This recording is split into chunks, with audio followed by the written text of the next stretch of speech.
Watch me turn a single bird into 3 dinners that'll feed a family of 8 for 3 nights. These recipes are quick, delicious, and easy on the budget because we are using 1 protein and using it to its max to make 3 meals that are completely different from one another, so your family isn't going to get bored with eating leftovers night after night. You can grab the free meal plan that's going to go over these recipes along with tips and tricks down in the description below. It's going to be the first link. Print that out and you can even follow along with me and we can cook together. So let's dig into these time-saving, quick, delicious, and easy on the budget meals. Now grab your Instant Pot and meet me over at the counter. Now I am a big fan of one pot meals because nothing is worse than spending all day cleaning and taking care of kids and doing all the errands, ending up with a huge load of dishes that are in the sink that need to be done, only to realize it's dinner time and somehow I've forgotten about it. So I'm going to show you one of my favorite recipes that is a go-to in my house. Not only is it a one-pot meal, but it is also super easy. It's really good budget-wise when you're thinking about all the ingredients that are in this and all the things that we can get out of it, okay? We are gonna use a whole chicken, and we're even gonna use it frozen. This is my top tip. You don't have to thaw meat all the time. There are some workarounds. And you don't have to call for pizza when you realize that you've forgotten to pull meat out for dinner. Been there, done that, makes us sick every time. So let's not do that anymore, okay? So we're gonna take this whole chicken and we're gonna put it into the Instant Pot with some veggies and some stock or water. And then we're gonna get meal number 1 underway super quickly. And this is a great meal that can be used as a base for a bunch of different recipes, or served as is for the entire family, kid approved, even for the pickiest of eaters. This is going to be one of your new go-tos every week, I know it. Okay, we are going to start with our mise en place, which just means like our ingredients, getting things prepped and all together so that we can quickly assemble things. Now this is a super quick and easy dish as it is, so there's not gonna be a whole lot of assembly. It's just gonna be a lot of kind of dump and go style preparation. So what I'm doing here is I've got 3 carrots that I am peeling, and then I'm going to chop them into bite-sized pieces so that when this dish is done, all I have to do is scoop and serve it. Very, very simple. We don't want to have to do anything after our dish has cooked. We want it to just be ready to go. Next here we've got some celery, and you'll notice that I have a big bowl right next to me that I'm putting all the scraps in. We don't want to throw any of this away because this is going to come in handy on recipe 1 part B. We are going to utilize our chicken carcass for the stock in recipe number 2. So we're gonna keep all of the good things that are gonna give us nutrients and flavor off to the side so that we can add that with our chicken stock to an Instant Pot and make a delicious, delicious stock. You can keep all the things, even onion peels, and just put it right into your scrap bowl here. And really all of these vegetables are going to act as a side dish, but also they're just imparting a whole lot of flavor. So if you don't have celery, don't worry about it. Don't use celery. If your kids don't like carrots, don't worry about it. Don't use carrots, just use potatoes. If you have sweet potatoes, use sweet potatoes instead of regular potatoes.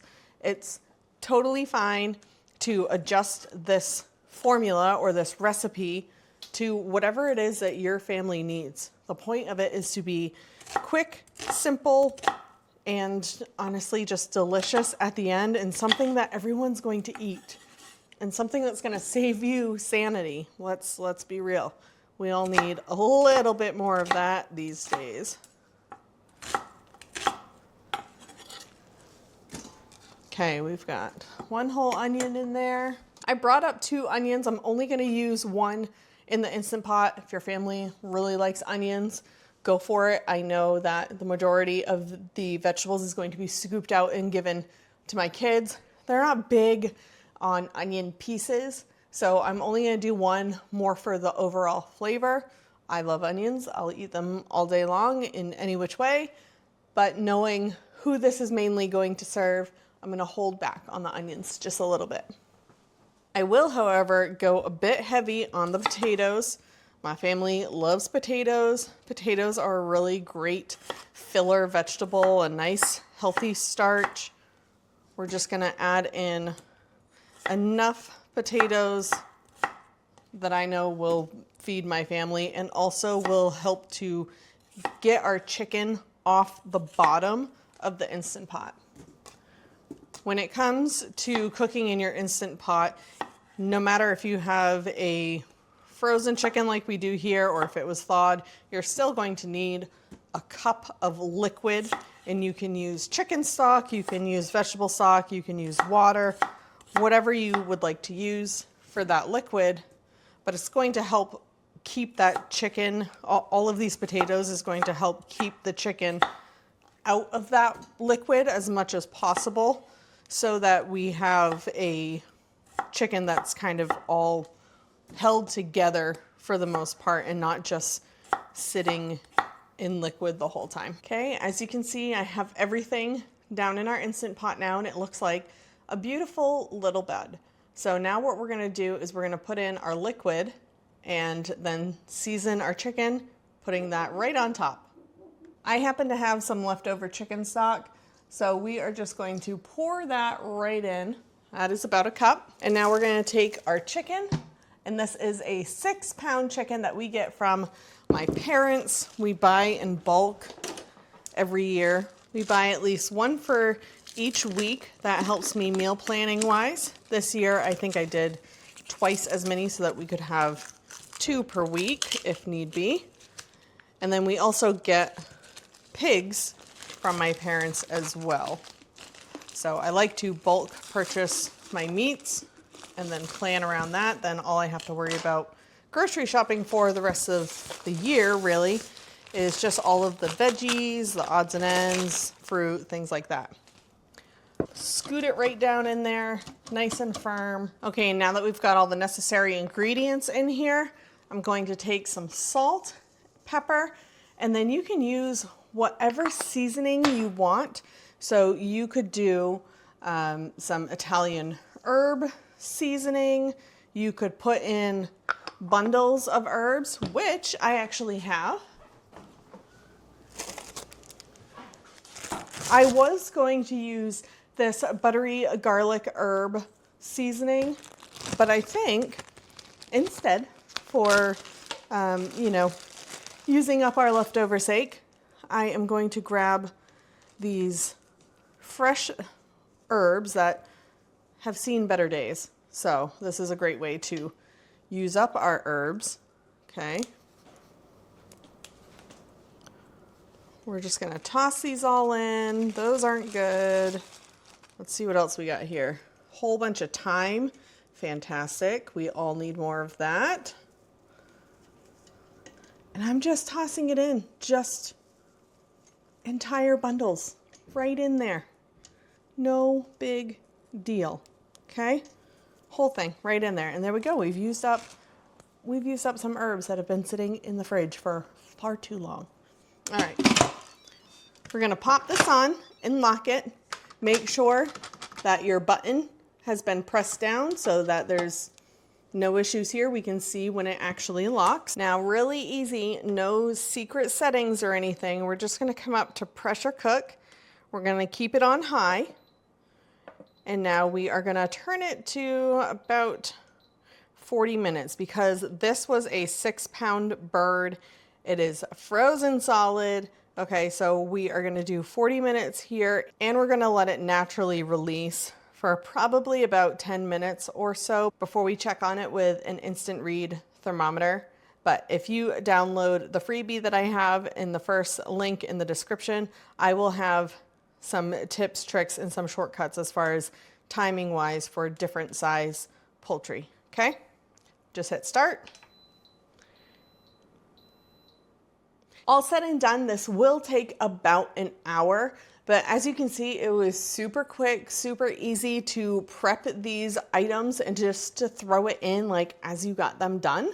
So really, it's about 40 minutes to an hour of hands-off time. So that is super amazing, right? You can run and grab the kids from soccer. You can help kids with homework. You guys can go outside and get some fresh air. You can do a multitude of things in that hour, knowing that dinner is going to be ready for you super quick. Okay, so now our Instant Pot is done. I'm going to show you what we need to do in order to get it out and get the finishing touches. If you've never used an Instant Pot before, this little metal thing right here is a pressure release indicator. And so when it's up like that, it means that there's pressure built up in this Instant Pot. So to release the pressure so that it's safe for us to remove the lid, we're going to press this button, which does say press. And a whole bunch of steam is going to come out. Now our pressure indicator valve is flush with the top of the cover here. So we are safe to now take it off. All that steam, I'm going to let any liquid in that cover come out and pour into that Instant Pot as best I can. And then I'll just set it in its locked position. Let me show you what we got here. Check out this beauty. Now, if you like crispy skin, this is probably not the way that you want to cook it. A lot of times the skin will pull back, as you can see here. It's pulling back from the bone as it cooked.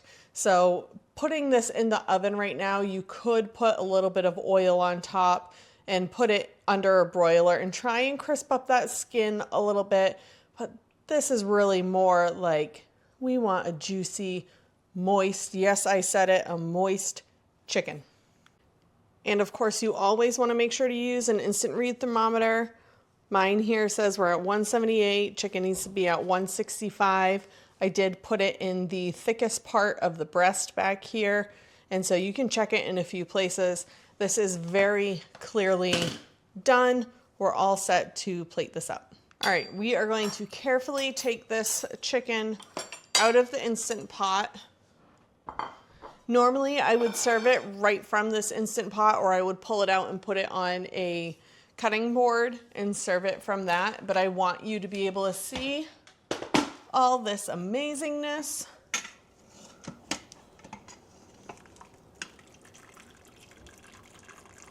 I'm gonna let this drain as best we could. All right. The wings fell right off. This is beautifully cooked. Now, whew,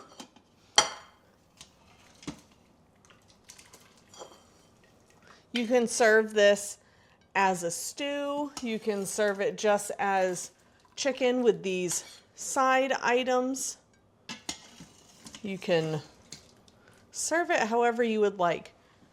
Putting all those like onions and potatoes and carrots, putting them all into a separate dish really gives this like Sunday supper feel to it. But I mean, I make this on a weeknight all the time. And like I said, we just eat it from the Instant Pot. I don't get fancy with it. Okay, have our big bowl because I'm going to take all of these herb stems. We're going to take all these things that we're not going to actually eat with dinner tonight, and we're going to put them right into our scrap bowl. So like I said, this is all going to come in handy when we are making our stock. And our chicken wing here, I'm also going to throw that in the scrap bowl. We don't eat that. I mean, like if I'm doing barbecue wings or something like that, then yeah, absolutely, but that's not what we're doing here. Okay. I'm getting absolutely as much of this out as I can. Let me grab an oven mitt. All right, just tilting it on its side. I want all of that liquid to stay in there. Like I said, unless someone wants it. All right, So I think I've got everything out of there. Okay, I'm gonna pour this stock into a separate container. This chicken stock is full of goodness and really great for you to just drink, which I definitely need to get in the habit of, especially as we're fighting off some yuckiness. It's that time of year, folks. So I have like hardly any in there at all. There's maybe a half a cup at the bottom. And so we've got some seasonings that are in there, like just like a little bit of pepper, a little bit of herb scraps. But this right here is dinner. This right here is a cup of healthy goodness that you just made from a whole chicken yourself. Like, amazing, okay? I'm gonna set this to the side. And so now I'm gonna take all of these scraps and I'm gonna put them right back into the Instant Pot, okay? All those scraps from the veggies, any scrap pieces of chicken. So as you can see, this looks amazing. Super delicious. We've got our chicken right here. She's a beauty. And so as my family eats this tonight, what we're gonna do is as we pick off the bones and the meat, things like that, we're gonna take pieces like this. This is a wing. And we're just gonna put it right back into the Instant Pot in this scrap pile we've got going on. So the Instant Pot is still on, but I have turned it off so that we're not heating this up until we're ready. So we're going to plate everyone up. Everyone's gonna get their fill tonight. Any leftover chicken is going to go into a bowl or a Tupperware. We're gonna save that for recipe number 3, okay? So make sure you're not tossing any scraps of meat into your Instant Pot. You are saving the scraps of meat after you guys have had your fill for recipe number 3, okay? So let's eat dinner tonight, and then I'll show you what we're gonna do with the leftovers. And I did want to show you, just for reference, this is an adult plate and we could serve it with like a piece of bread, but I told you 1 pot meal. So we've got chicken and we've got our vegetables and our starches. So we really don't need anything else. We could pair it with a salad if we wanted to. But this is a typical dinner for us. And then this is a kid's portion. So I've got kids ranging from 3 to almost 13. So, you know, kid portions are going to range a bit. This is about a adult serving, and this is a very nice sized portion. Here's a look at our chicken just after those few plates. So we do have plenty of chicken left. Like I said, this is going to serve my family of 8. If you have a family of 4, you're going to have more chicken left over most likely. And you might even have more vegetables left over as well. And that's fine. We'll use those up in the next recipe also. All right, welcome back after dinner. We are going to get this whole thing right into the Instant Pot. And any of this leftover goodness we're going to put in the Instant Pot too. Don't waste a bit of it. Nothing fancy here. We are just filling up the Instant Pot with water. Fill it to its max line. If your Instant Pot has a soup broth function, use that. And what we're going to do is we're going to increase this to 2 hours. Do not go longer than 2 hours. And if you don't have a soup broth function, you can do pressure cook on low for like an hour and a half. We really don't want to go over 2 hours because then that is when collagen and like good nutrients from the chicken stock is going to start breaking down. So 2 hours, we're going to hit start. And then when it is done, we will release any pressure and strain it and save the stock for tomorrow. And then you can discard the carcass and the leftover pieces from our carrots, potatoes, and all of that. Any leftover scraps in here, anything left after you strain it can be tossed. And that is it for tonight. Meet me back here tomorrow for recipe number 2. it is time for bed for this mama.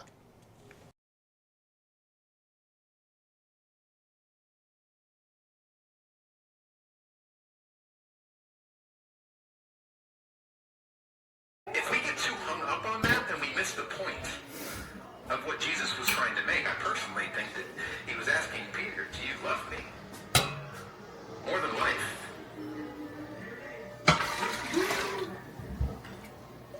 You love me more than life? Because if you do, then I want to tell you that your failure has not changed my plan for your future.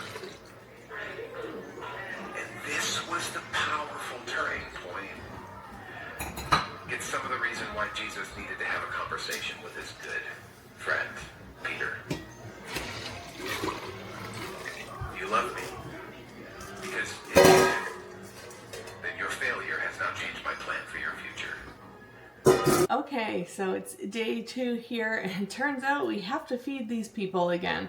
So I'm going to show you one of my favorite ways that we are going to reuse this chicken that we've invested in for these 3 meals, right? So last night we made the chicken stock with the carcass and all of the scraps. So not only do we get all of the good stuff like, you know, collagen, the fat, the nutrients, all of that, but also because we used the leftover carcass that was seasoned and cooked with, you know, carrots and potatoes and onions and celery and seasonings, herbs, all of that gets transferred to our stock when we make stock with the carcass. And so we don't have to add as much as you would typically maybe add to a potato soup, which is what we are making today. So I've got my chicken stock in the Instant Pot. We've strained it and put it back into a clean Instant Pot. And then I have all of these potatoes. I cut up 1 additional onion, but remember we have onion in the stock. Like we have that flavor profile already built into the stock, which is going to be a huge part of our soup. And then I added probably 2 tablespoons of garlic. We did not add garlic to our chicken, so I'm adding garlic now into this potato soup, but otherwise it is all potatoes.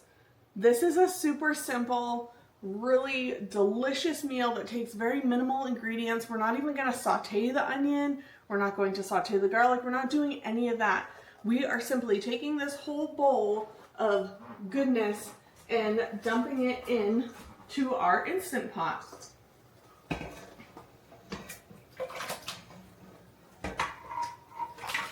Ooh, trying not to make too big of a mess.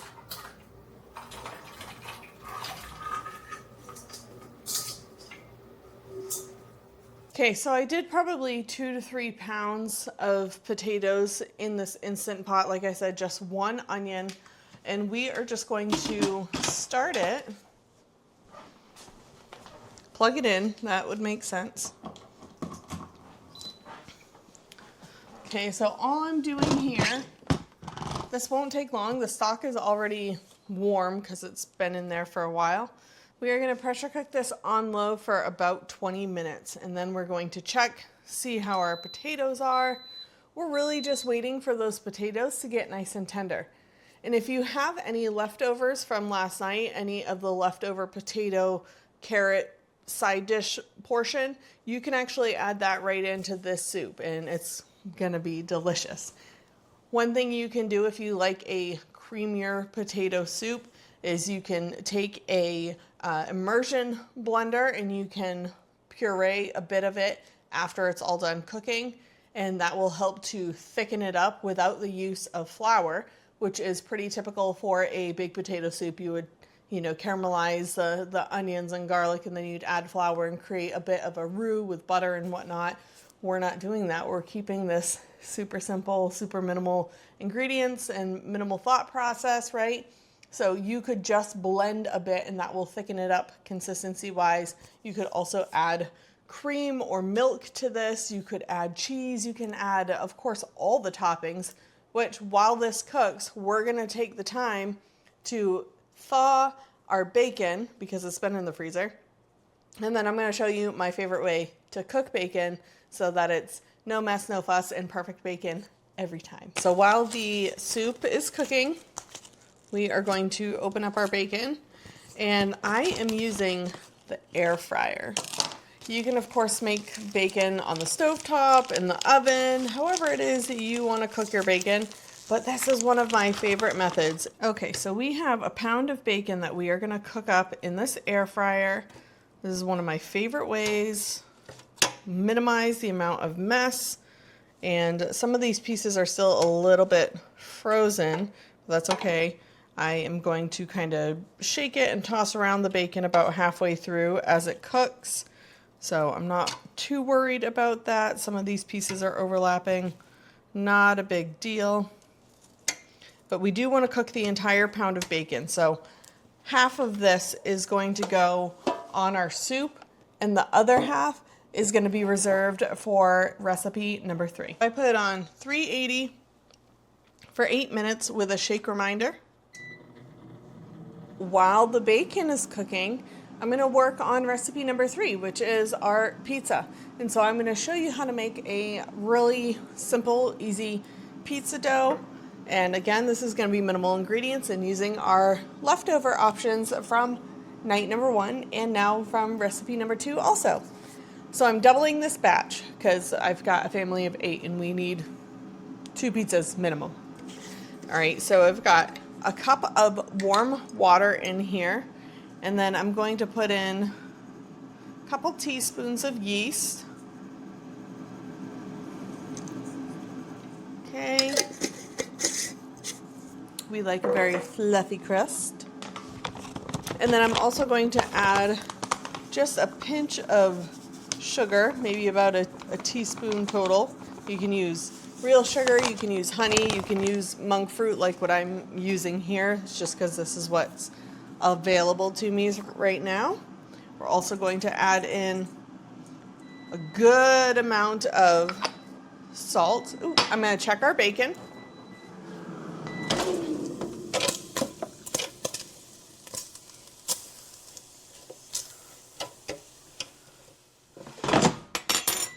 Okay, so that was the shake reminder. So all that I did there was just kind of toss it around with a fork. Okay, we're gonna mix all of our salt, sugar, yeast, and water up. Warm water, just warm water from the tap. Now I'm gonna add in maybe a couple tablespoons of either olive oil or avocado oil. Avocado oil is what we tend to use. Now we're gonna add in about 4 cups of flour. 1, 2, 3, and 4. You can absolutely do this in a stand mixer. Mine is downstairs and I am just being lazy because it is heavy and I have a bad back. So we are going to just use our hands, a gloved hand, and get this starting to incorporate. And then we will have to knead it on the kitchen counter here to get it to come together. And then we'll just put it right back in the bowl and let it sit and rise. Pizza really doesn't have to rise, but letting it rest is what's going to help create that gluten, as well as kneading it. Kneading it is going to stretch those elastic little bands in the gluten. Woo!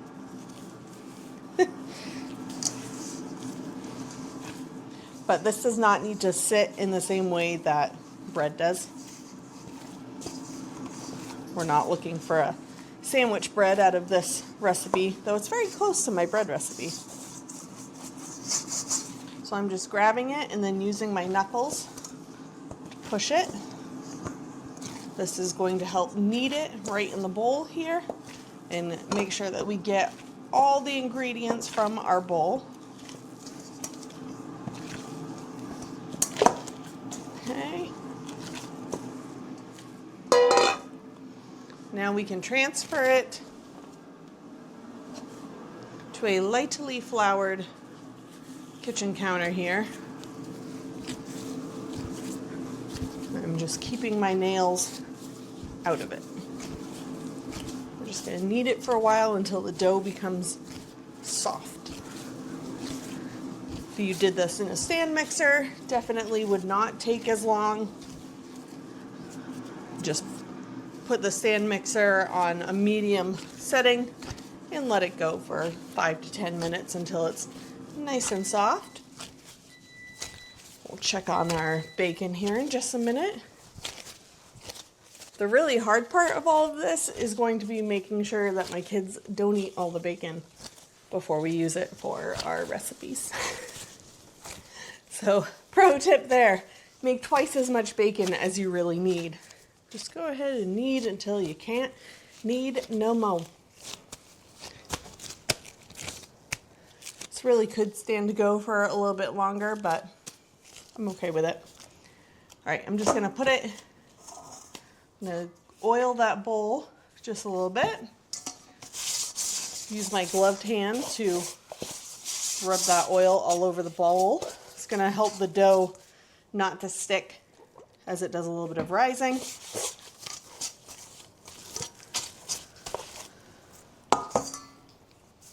And now we're gonna cover it with a piece of plastic wrap.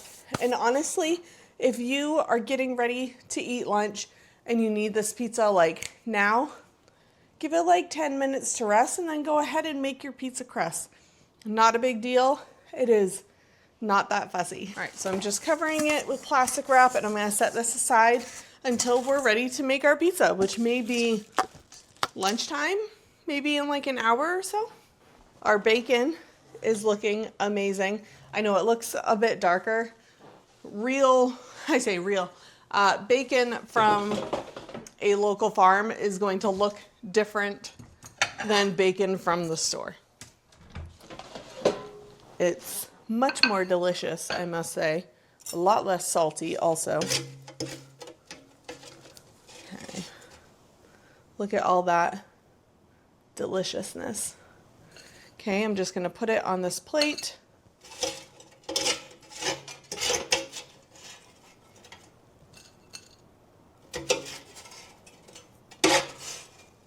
And the nice thing about an air fryer is you also trap all that bacon grease down at the bottom, and so after you've cooked all the things you need to, you can keep this bacon grease. You can transfer it to a, we transfer it to a mason jar, and then we use it to cook with. Okay, I guess we gotta try just one, just to make sure it's safe. All right, forgive the noise because kids are inside now. I know this looks like it's just stock, but it's not. All of those potatoes, they're all beautifully cooked. So now we are set to let this cool a little bit and then puree some of it. Okay, so now I have the immersion blender and I'm just going to stick it down in here and gently puree about half of this. Okay, so this is a huge batch of this. So really it could have used more potatoes and a little less of the actual stock, but it's full of nutrients and it's full of deliciousness. So I'm gonna show you what I'm gonna do. Since it is looking a little bit thin, I didn't add any of our leftover side ingredients from last night. I'm gonna show you what I'm gonna do now. So here is the secret. We're gonna take some of these leftovers from last night. Most of that soup in the Instant Pot has been pureed. So I'm just gonna take a couple spoonfuls, just enough to give some texture to the soup. Okay, so about that much. Okay, now we're going to take some of this from the pot.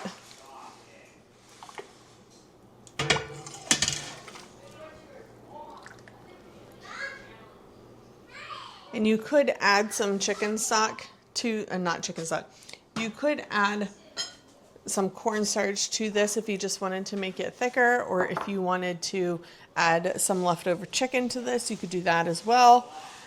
You can make this as thick or as thin as you want. Using more potatoes would have made it thicker, obviously. Now I'm going to take some cheese. This is where like the baked potato part comes in.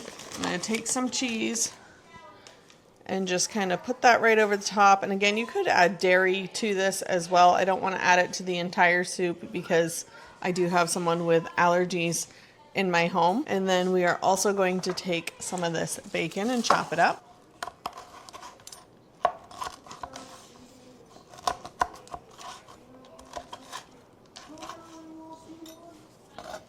You could add croutons to this. You could serve it with a piece of bread. You could serve it with a side salad. You can do a bunch of things to like even amp this up a bit if you didn't want to serve just a soup. Here's our soup, and I'm just going to top it with some bacon. Like I said, you could add in some leftover chicken if you wanted to. Okay, now that the leftover potatoes, carrots, that has all warmed up in here. The cheese is melting into the soup. That is a really good, cheap, and delicious meal. Needs a little bit of salt, but that's really simple. You just add in some salt at the end or salt to taste. And now you have a unique and nutritious way to use leftover chicken. You want to make sure that your oven is nice and hot. So we've got it at 425. As you can see, our dough has about doubled, maybe a little bit less. That's okay. Like I said, we're not trying to make bread here. So I'm just going to cut this in half because I did double the recipe. Okay, so part of that is going back in the bowl for now. And now this other part is going to get stretched out and made into a pizza. You can use a rolling pin for this part, or you can use your hands, whatever works for you. If you have holes that form in your pizza dough, just pinch them together. Okay, and use your knuckles as you're stretching out the pizza dough. I have these pizza pans that I got from our local grocery store, and I really like them because they actually have holes in them, which makes for a bit crispier of a crust and a more even bake, I find. I really like how it turns out, even more so than a pizza stone, which is significantly heavier. Try and spread this out as evenly as you can. That other one I did was pretty thin, but let's see if we can make this one a little bit more even all the way. I'm not using a whole ton of sauce, but we do want the cheese to have a little bit of something to stick to.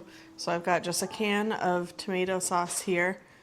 I'm only putting a couple tablespoons down and then spreading it out. So you could use, the leftover bottle of a can of or a jar of pasta sauce. One thing I love about these recipes is that there's a lot of crossover ingredients. Doing meal planning in this way helps to keep your budget tight and helps to make sure that there's no leftovers that get thrown away, because there's nothing worse than reaching into your fridge for a certain item and realizing that it's gone bad and now you have to throw it away, and you just feel like, oh man, what a shame, what a waste of money. And that can be really difficult, especially when you're in some really tough times. So doing this type of meal planning will help to make sure that you are making the most use out of all of your ingredients and all of your leftovers. This is also why one of my favorite ways to meal plan is to actually make protein in big batches and make my protein for the week and then just pull from it in different methods, whether it's making tacos, making meatloaf, whatever it is.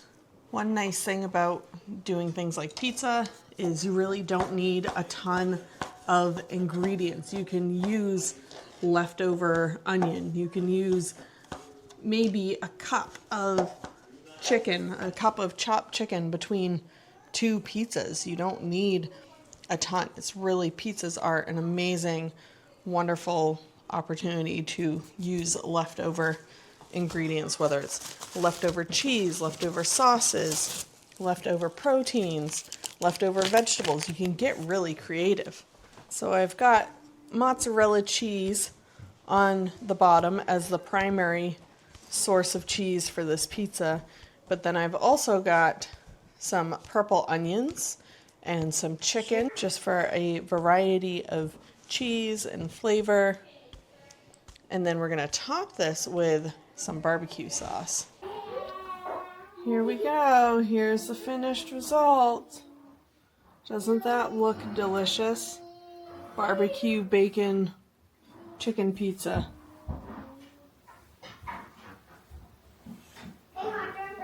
And then a cheese one for the kids. Thanks so much for joining me in the kitchen, and I hope you are inspired and encouraged to see that you can make 3 completely different meals based off of just one protein, one chicken, and will feed a family of 8 in every single recipe. I mean, for the love of leftovers, we need to get better with our finances, get a little bit more creative in the kitchen, and find some recipes that are going to be a little bit of sanity savers. So if you're curious, I have the link to all the recipes, tips, and tricks down in the description. It's going to be the first link down there. You can just click that and download your free PDF version of all of these recipes. Like I said earlier, I love recipes that can use not only a variety of ingredients or come up with a variety of recipes, a variety of meals at the end, but that actually have crossover ingredients. That is a great way to save money and to save waste from your fridge. So for these recipes, we started with 1 chicken, and we use that chicken in a variety of ways. We use the meat in the first and the third recipe. We use the carcass in the second recipe. We had potatoes that we use in the first and second recipe. We had onions that we use in the first, second, and third recipe.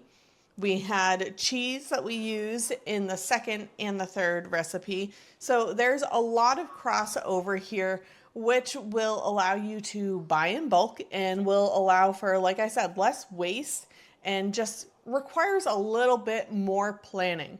But if you can get in the habit of doing this, or in the habit of staying tuned and following along to this channel, I am here to give you some more ideas, save you time, save you money, a little bit of sanity, and provide you with some really delicious meals in the process. All right, I will catch you guys in the next video.